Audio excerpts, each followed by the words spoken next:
جب تک انگریز نہیں آئے تھے یہ ذہنیت نہیں تھی کہ لڑاؤ بناؤ اور لڑاؤ. صرف لوگ اپنے دھرم پر عمل کر رہے تھے, صرف اپنے مذہب پر عمل کر رہے تھے. کوئی ان کی الگ سے ایسی تنظیم نہیں تھی جو مذہب کے نام پر الگ نظریہ رکھتی ہو. یہ انگریزوں کا نے اس بیج کو بویا ہے اور ہم کاٹ رہے ہیں. اور یہ سرکار ایک جملہ عرض کرنا ضروری سمجھتا ہوں, یہ جو تبلیغی جماعت ہے اس کو تو ہم 100 برس سے جھیل رہے ہیں. جو علماء اہل سنت ہیں حقیقت میں سنی مسلمان, یہاں تو 2 ہی فرقے تھے, ایک سنی تھے شیعہ تھے. یہ سنی بھی نہیں ہیں شیعہ بھی نہیں ہیں اور اپنا نام بتاتے بھی نہیں کہ آج کل ہم وہابی ہو گئے ہیں. ہم کو نہ سنیوں میں رکھو نہ شیعوں میں رکھو, ہم وہابی سلفی اور سعودی پروڈکٹ ہیں. تو یہ لوگ اس مذہب کے نام پر چل ہی نہیں سکتے. یہ مجبور ہیں آرگنائزیشن بنانے کے لیے, یہ مجبور ہیں جماعت بنانے کے لیے. جماعت اسلامی, اب وہ جماعت ہے نا, اسلام تو نہیں ہے کہ جو جماعت اسلامی میں نہیں مسلمان نہیں ہے.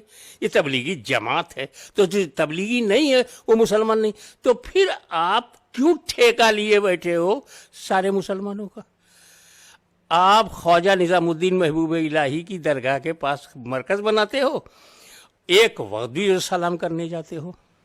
جس نے اسلام پھیلایا تبلیغ جماعت کا اس سے کوئی رابطہ نہیں. اسلام پھیلایا غریب نواز نے, اسلام پھیلایا خواجہ نظام الدین محبوب الہی نے, اسلام پھیلایا مخدوم سمنانی نے, اسلام لکھنؤ میں پھیلایا مخدوم مینا نے. ان تبلیغیوں کا اسلام پھیلانے والوں سے کوئی تعلق ہی نہیں ہے.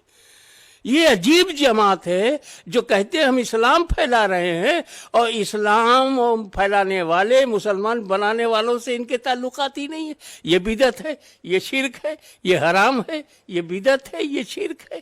آپ بتائیے 900 برس سے ایک صاحب کہنے لگے کہ 900 برس سے ہماری حکومت تھی. کہاں ہماری حکومت تھی؟ کوئی مغلوں کی تھی, کوئی خلجیوں کی تھی. ہماری حکومت تو دلوں پہ تھی. اسلام زندہ ہوتا ہے ہر کربلا کے بعد. غریب نواز کی حکومت میں ہم لوگ ہیں, محبوب الہی کی حکومت میں ہمیں یہ روحانی سلطنت ہے. اس لیے ہندوستان کو 1000 تبلیغی جماعت بھی اس ملک کا کچھ بگاڑ نہیں سکے گی. تو اب سوال یہ اٹھتا ہے کہ کیسے ہم امت مسلمہ کو یکجہتی کے پلیٹ فارم پر, یونٹی کے پلیٹ فارم پر, اور خاص طور سے جسے ہم اتحاد بین المسلمین کہتے ہیں, اس کو کیسے زندہ رکھا جائے, اور خاص طور سے بیداری جو تعلیم کی ہے, اس دونوں سوال کو کیسے جوڑ کے آپ دیکھتے ہیں؟ ایک تو ہماری جہالت اور دوسری شخصیت پرستی.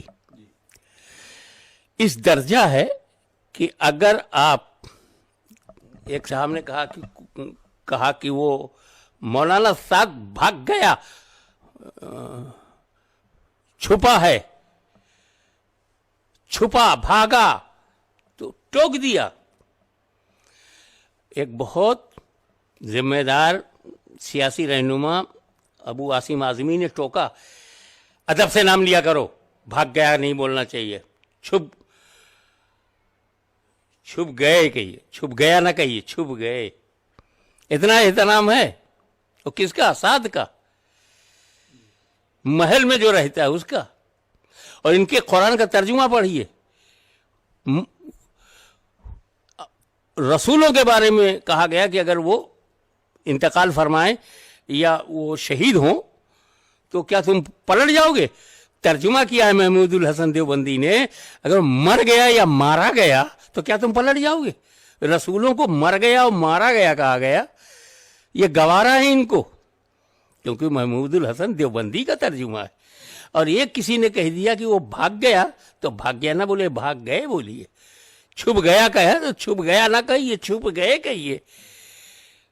جب تک ان تبلیغیوں کے دل میں احترام رسول کی بہار نہیں آئے گی, یہ بربادی کا سامان مسلمانوں کے لیے سب سے زیادہ بنے رہیں گے. مسلمانوں کو ایسی جماعتوں سے اپنے کو دور رکھنا ہے جو انسانیت کے دشمن ہیں, ملک کے دشمن ہیں, وطن کے دشمن ہیں, اور عقائد حقہ کے دشمن ہیں, جو اسلامی صحیح نظریات سے خلاف ہیں. ایسی تبلیغی جماعت ہو یا کوئی بھی جماعت ہو, ہم جماعت کے پابند نہیں، ہم اسلام کے پابند ہیں. اسلام ہی کے نام پر، وحدت کلمہ کے نام پر، ایک کعبہ، ایک قبلہ، ایک اسلام، ایک قرآن، ایک رسول، یہ اگر ہم صحیح معنوں میں ماننے لگیں گے تو ایک ہونے کی بڑی گنجائش ہے، اور ہمارا اتحاد بھی قائم رہ سکتا. لیکن ایسا نہیں ہو سکتا کہ آپ جاہلوں کو گمراہ کریں اور سیاسی اثر و رسوخ کی بنیاد پر اپنی گرفتاری کو بچائے رکھیں. غریبوں کو تو اسی دن آن دا اسپاٹ گرفتار کر لیا جاتا ہے. جب وہ قانون وائلیشن آف لا کرتے ہیں تو فوراً ہی ارسٹ ہو جاتے ہیں. اور یہ شخص ابھی تک دیکھیے کتنے آرام سے ہے.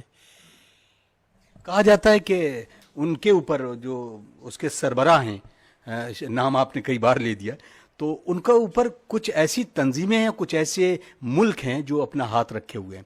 یہ کیا صحیح مانتے ہیں آپ؟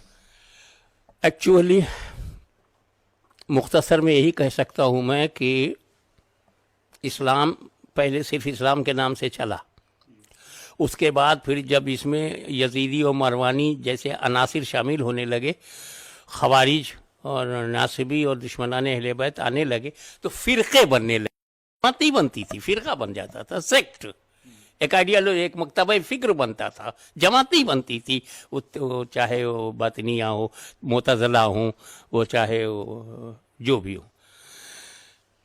اور یا اسکول بنتے تھے، فقہ جعفریہ ہے، فقہ حنفیہ ہے، وہ جماعت نہیں بنتی تھی، اسکول بنتا تھا، ایک school of law. School of law, فقہ جعفریہ اسکول آف لا ہے. عقائد جعفریہ جو اثنا عشریہ وہ اسکول آف تھاٹس ہے. تو اس طریقے سے اسکول آف تھاٹس ہوں یا اسکول آف لا ہو، وہ جماعت نہیں ہوتی تھی، وہ کوئی سنگٹھن نہیں ہوتا تھا، اس لیے وہاں کوئی جھگڑا نہیں تھا، کوئی صدر سیکریٹری وہاں نہیں تھا.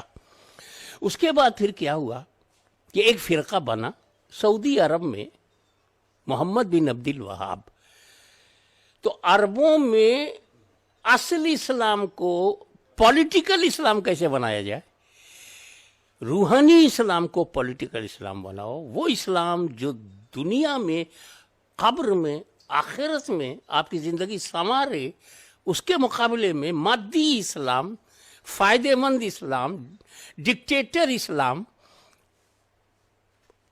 یعنی پولیٹیکل اسلام، یہ کرنے کے لیے محمد بن عبد الوہاب کا انتخاب برٹش گورنمنٹ نے اس وقت کیا تھا. پورا بری دنیا میں اس وقت سورج ہی نہیں ڈوبتا تھا، اتنی لمبی چوڑی حکومت تھی.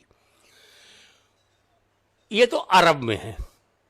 اس نظریے کے جو سب سے بڑے فاؤنڈر ہیں محمد بن عبد الوہاب، اسی نام سے انہیں وہابی بھی کہتے ہیں، وہ عرب میں ہیں. ان کی عربی کو ہندوستان میں سب سے پہلے اردو میں جلوے آیا آج سے 180 برس پہلے شاہ اسماعیل دہلوی.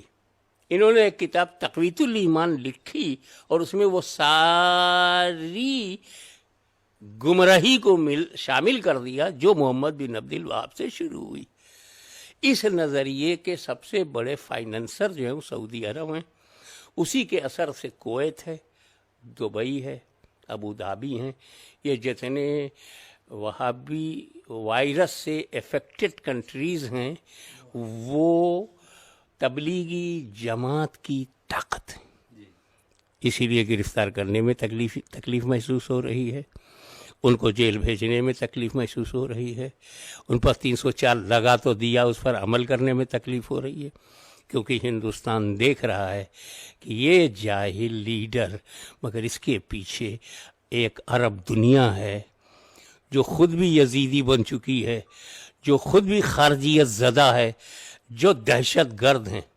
یہی وجہ ہے کہ دنیا میں جتنے بھی آتنکوادی ہیں، جتنے بھی ٹیررسٹ ہیں، جو مسلمان بن کر دہشت گردی کرتے ہیں، جو مسلمان بن کر کے بے گناہوں کو قتل کرتے ہیں، لشکر طیبہ ہے، حزب المجاہدین ہے، طالبان ہیں، القاعدہ ہیں، یہ سب کے سب وہابی بچار دھارا کے ہیں.